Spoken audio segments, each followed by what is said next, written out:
4 ұлдың анасы болу бақыт деп ойладым. 4 рет босанып, 4 рет төсекке таңылып, 4 рет тілеу болып отырдым. Солар адам болса екен деп, солар ертең менің басыма келіп дұға оқыса екен деп. Бірақ мен бір нәрседен ұмыттыппын. Ұл туып беру ана болу емес, ұлды адам қылып тәрбиелеу нағыз ана болу. Айнұр апай 68 жаста, шалынан ерте айырылған. Бүкіл өмірін 4 ұлына арнады. Кішкентай кезінде шалғай ауылда жалғыз сиыр сауып, базарға қатынап, әр ұлына бір білім беріп шығарған. Тек солар адам болса болды деп жүріп, өзінің өмірі қалай өтіп жатқанын байқамай қалды. Кішкентай келін Жансая шай үстінде: «Мама, енді сіз өз үйіңізге кеткеніңіз дұрыс шығар. Қазір пәтер тарлау, бала шағада өсіп қалды», деп күлімсіреп айтты. Айнұр апай үнсіз ғана қасықты қойып: «Иә балам, дұрыс айтасың», деді. Сол күні кешке Айнұр апай сыртқа шығып ауылға қарап отырды. Көз алдында балалар ойнап жүрген кез. Күйеуінің күлкісі, жас кезі өзі еккен ағаш. Бірақ енді бәрі өкініш. Ана жүрегі сезеді, бұл үйден кет дегенді мәңгілік қоштасу. 4 ұлым бар еді, бірақ 4-еуінен де мен артықпын ба? Бір кезде мен оларды құшақтауға кезекке тұрғызатын едім, енді мені бір сәтте құшақтайтын жан жоқ. Үлкен ұлы Мұрат қалада тұрады. Айнұр апайды алып кетті. Келіні салқын қарсы алды. «Апай, есік жақта бөлмесіздікі», деп қысқа айтты.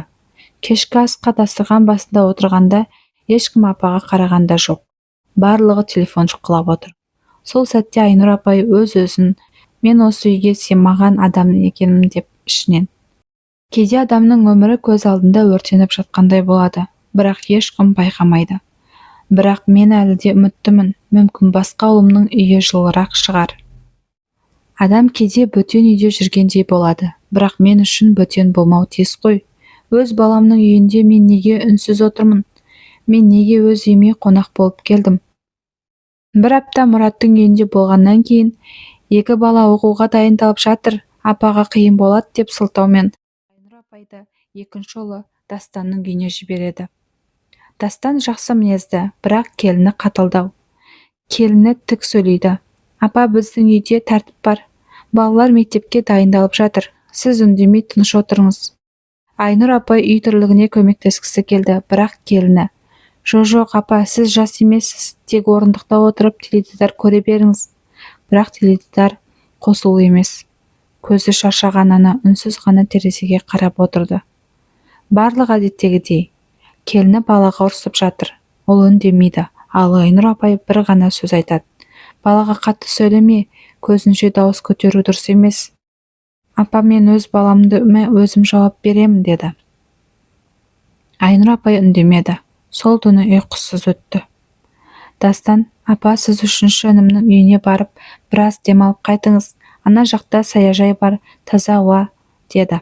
Айнұр апай жай ғана жымиып іштей: «Мен енді ешкім үйіне сыймаған шығармын.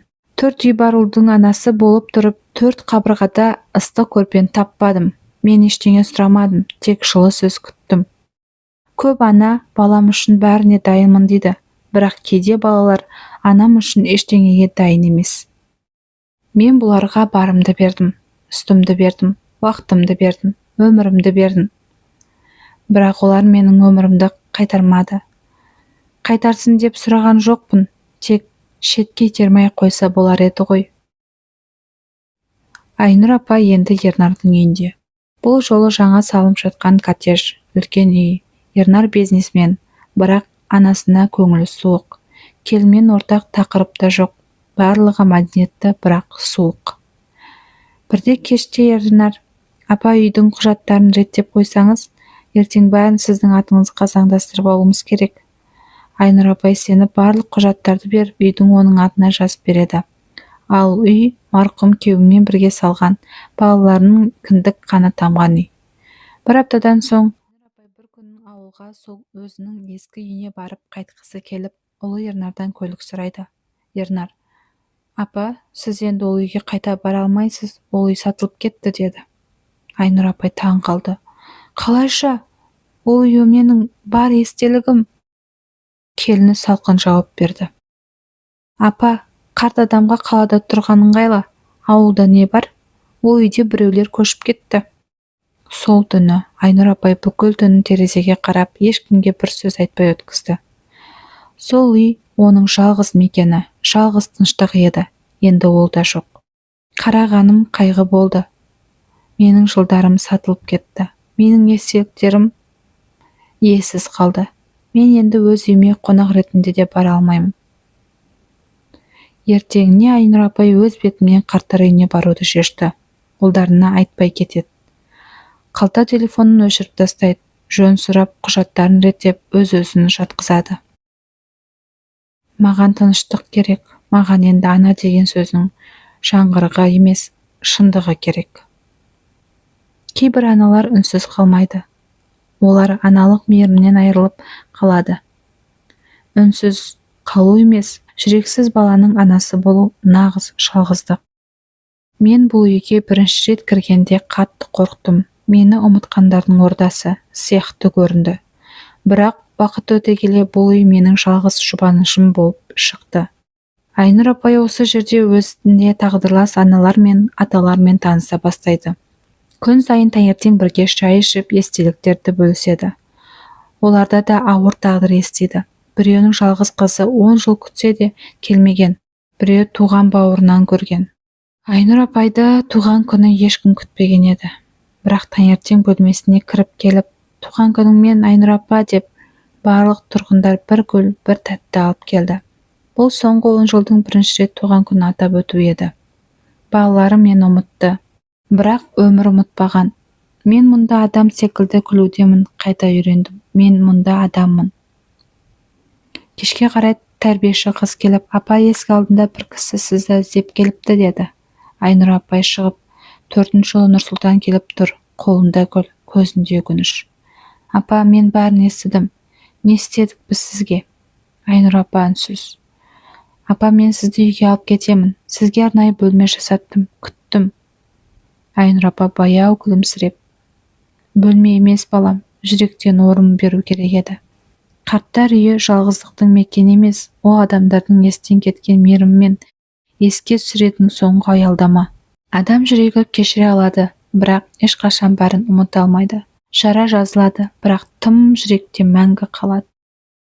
Адам жүрегі кешіре алады, бірақ ешқашан бәрін ұмыта алмайды. Жара жазылады, бірақ тыртық жүректе мәңгі қалады. Айнұр апай оянып терезеден далаға қарап отыр. Жаңа күн, бірақ жүрек ескі естеліктерге толы. Кеше түнде көз іле алмаған 4-ші ұлы Нұрсұлтан, апа жүріңізші, біз бәріміз өзгердік деді. Сіз шын көңіліңмен алып кеткім келеді деді. Бірақ Айнұр апай әлі де ойланып жүр. Айнұр апай күнделік жазып отыр. Әр парағында бағалық, аналық, көз жасы мен үміт. Мен балаларының бәрін жақсы көремін, бірақ олар мені адам сияқты емес, міндетті атқарған адам сияқты қабылдады. Енді мен кіммін? Анамын ба, қонақпын ба, әлде бөгде адаммын ба? Кешке қарай Нұрсұлтан тағы да келді. Апа, сізге арнайы бөлме дайындадық. Теледидар, массаж кресло, тіпті гүл өсіретін орында бар. Айнұр апа жымияды. Балам, мен бұл жерде ренжіп келген жоқпын. Мен бұл жерге жаным тыныштығын іздеп келдім. Үйлерің кең шығар, бірақ жүректерің бұрын тар еді. Мен сендерді кешірдім, бірақ мен енді қайтып үміт күтпеймін. Мені алып кетпе, мен жүрегіңе қайтадан енгізсеңдер болды. Бір дастархан басында бірнеше ана мен ата күліп отыр. Айнұр апай көзіне жас келіп, өзі де соларға қосылады. Ол енді өз өмірінің соңғы жылдарын ренішпен емес, қалдық мейіріммен өткізуге шешті. Мен 4 ұл тудым, бірақ өзімді ана сезінбеген сәттерім көп болды. Бірақ мен ешқашан шек көріп кеткен емеспін. Мен тек енді күтуден шаршадым. Адам қартайғанда демалу керек. Төбеге қарап емес, жүрекке қарап демалу керек. Ал жүрек шаршағанда ананың жалғыз емі қамқор сөз. Бұл оқиға тек Айнұр апайдың ғана емес, бүгінгі қоғамда мыңдаған ананың үнсіз зары. Тіркеліп, лайк басыңыз және бұл оқиға туралы не ойлайсыз, соны комментарийға қалдырыңыз.